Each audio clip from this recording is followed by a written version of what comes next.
Welcome to the world of probiotic foods. This is Cultured Food Life with your host, Donna Schwenk. Welcome, everybody, and thanks for joining me. We are in the midst of winter here, and I want to talk to you about making winter kombucha because it can help you stay healthy. It gives you something to do while you're inside if it's cold and snowy outside. And I really think it's important that you know that kombucha can really help you during cold and flu season a lot. And it's such a fabulous drink. If you don't know what kombucha is, it's a fermented tea. And it's just made with black tea and sugar, and you put a culture in, and then the culture eats all the sugar out and makes it bubbly and full of good, beneficial probiotics that are so good for you. And it's something you should really consider having, especially in the winter. And there's a special probiotic in kombucha, Saccharomyces boulardii, which cannot be killed by antibiotics. So it's really important for you and can help you boost your immune system when sickness is everywhere. And it is this year. Let me tell you, everybody is, at least in California here, it seems like the entire world is sick because everybody's got signs on their doors about their staff is low because everybody's got something. And so anyway, this is the time of year I really want to encourage you to drink kombucha. And the Superstar probiotic is one of the most thoroughly researched of all probiotics. And it is used to treat all different kinds of ailments, C. diff, acute diarrhea, antibiotic-associated diarrhea, parasitic forms of diarrhea, and other gastrointestinal disorders that just kind of wreak havoc on your gut. But it's a very powerful probiotic, and it has a lot of anti-inflammatory and antitoxin effects.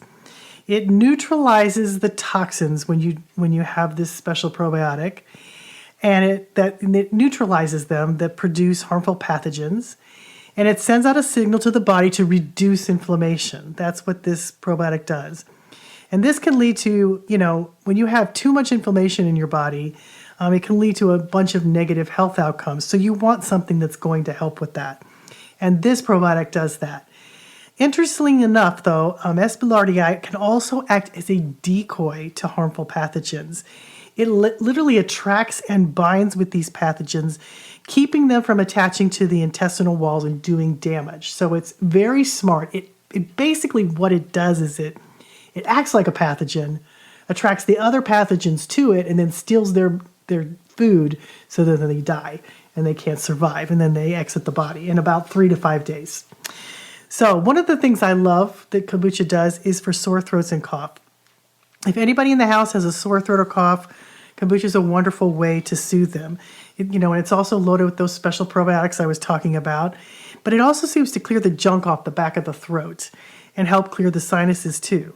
Now, one thing to note, if you do have a cough, cold drinks can aggravate that. So if you want to drink some kombucha, just let it get to room temperature because that will help you if your cough is aggravated by cold things. So this kombucha is also going to support your lymphatic system. It helps you to remove the viruses and pathogens that have affected your body if you're sick with the cold or flu. So it does help remove those things. And it really just helps you to stay healthy. And that's all done for the special probiotics and yeast. And there's a lot of B vitamins in there too that really help your body and boost your immune system. I have a sunshine kombucha recipe that I really love the flavors in. It has turmeric in it, which is, the real hero, because turmeric is a huge anti-inflammatory agent and an omega-3 booster.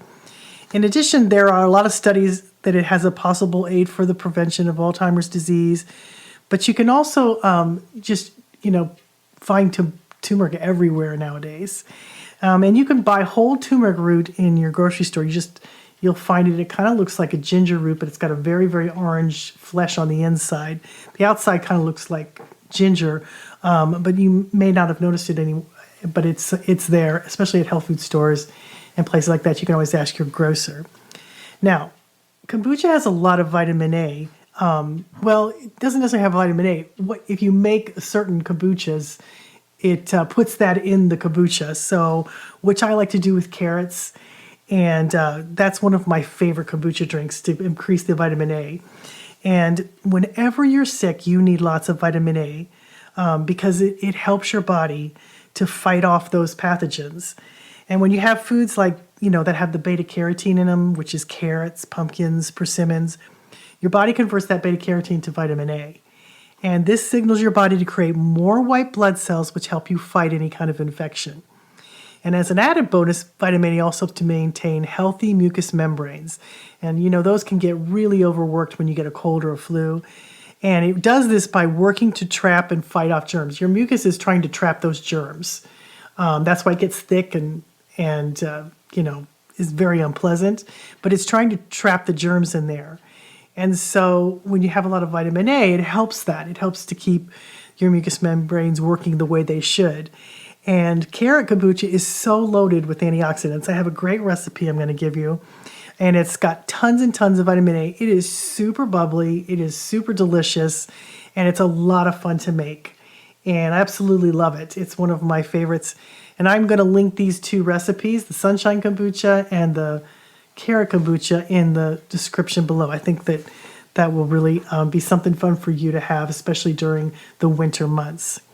Now, when you're making kombucha in the winter, there's some tips that I want to give you. It could be a little bit of a challenge because when the temperature drops outside, it drops inside.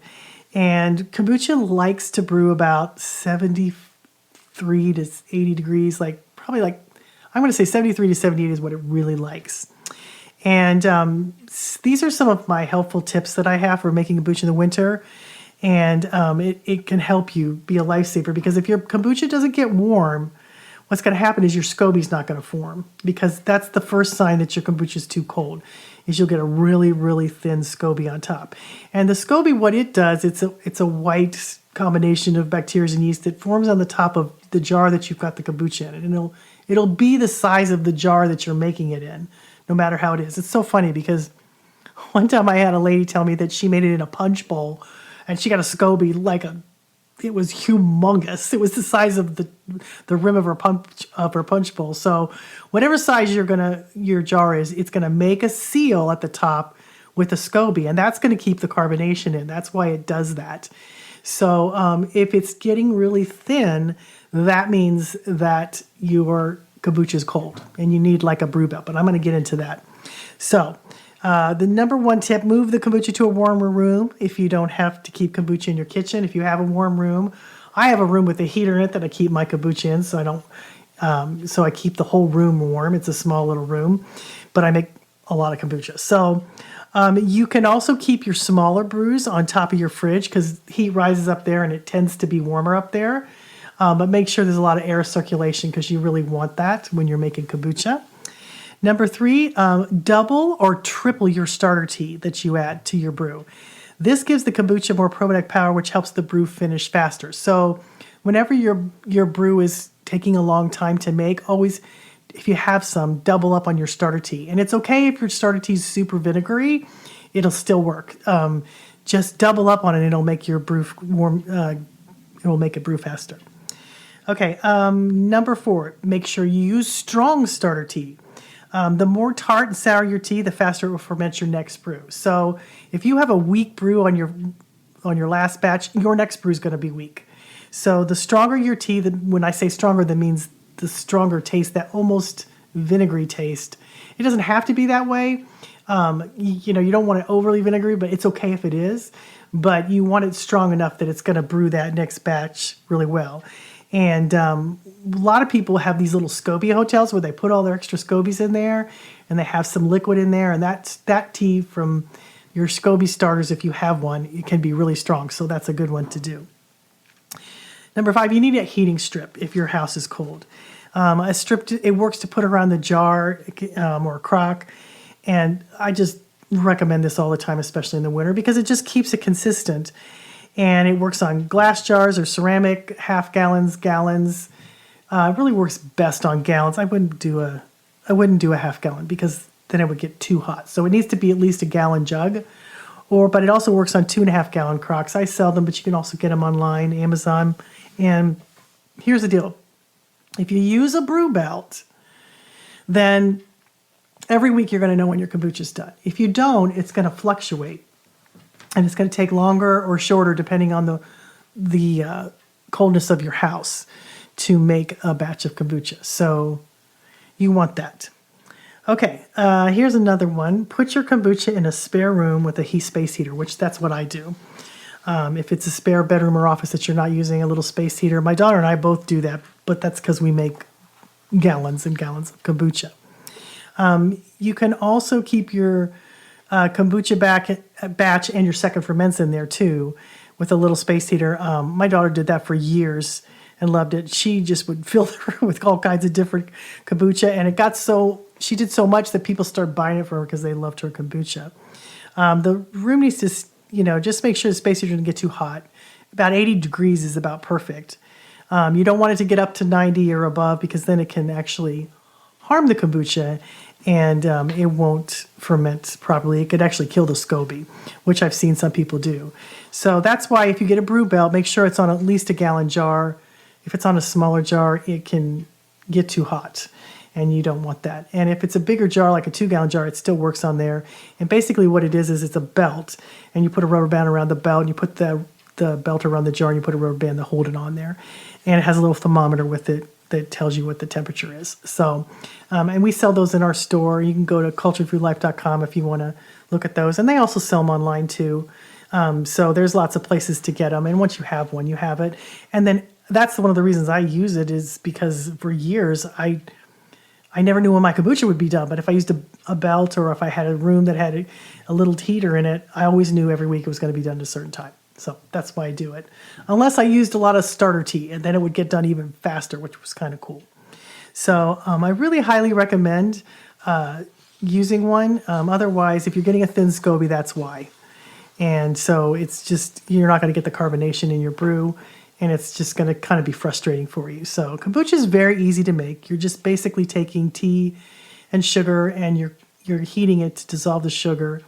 And then remember that the sugar is not for you. It's for the culture that's in there. It's for the microbes that are in there. Going to eat all that sugar out. It's going to make it tart. It makes it a tart tasting, so you won't taste the sweetness anymore, but it kind of gets bubbly. And then there's all kinds of things you can do with it when it's done. You can second ferment it and make it flavored kombucha, which is really fun. And that's another thing I want to point out. If you want to make fruit flavored kombucha, you shouldn't let your kombucha get too tart, because then the good yeast start to die off and you don't have enough to make it carbonated. So you want it just tiny, tiny bit sweet. And I have a link to a blog on how to make your kombucha super bubbly. But you just want it a tiny bit sweet, and then you second ferment it with the juice, and then it gets super bubbly. And it's really fun. Try some of my Kara kombucha. Oh, I've got so many kombucha recipes. And basically, when you second ferment, you just take about 2 ounces of juice. And you can use frozen juice, you can use juice that's bottled, you can use fresh squeezed. You put 2 ounces in a jar, you put the regular kombucha that's been brewed, that's tart, put that in a jar, you put a lid on it, and you cap it until it gets bubbly. And that could be anywhere from 2 to 5 days. You just need to open it and test it and see. Once it gets bubbly, it'll start coming out the bottle. But once again, it needs to be warm in your home in order for it to ferment and get bubbly, because if it's cold, it's going to take a long time. I had some bottles, because my house was really cold when I lived in Missouri, and it would get so cold in there that it would take 2 to 3 weeks for me to second ferment my kombucha because my home was cold. We had a couple of wood burning stoves. We didn't really have the heat. I think it was a heat pump is what they called it. So my house would get really cold at night, so it took a long time for it to ferment. So that's when I started putting it near the wood burning stoves during the day and at night so that it would keep warm. So, but you can also get, like now I have a tiny little room that I put my stuff in.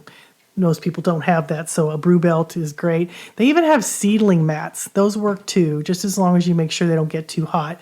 And you can use those if you like to do seeds in the winter, or you have a greenhouse or something. Those work very well too. Just make sure you test the temperature on it. And I have these little tiny thermometer strips you can put on to see how hot things are getting. So those are my tips for winter kombucha. I'll put all the link descriptions below, and I'll put that bubbly kombucha one below too, because I think you'll get a kick out of that. And give these a whirl. Drink lots of kombucha this winter. It'll help keep you healthy. It'll help. It's wonderful, that good bacteria that goes in the Saccharomyces boulardii is so wonderful that it only lasts about 3 3 to 5 days in the body, and then it exits. So it's a good idea to have, kombucha often because it helps you and helps keep a steady stream going through and getting rid of all those pathogens. So thanks for listening, guys. Stay healthy, stay warm, and we'll see you next week.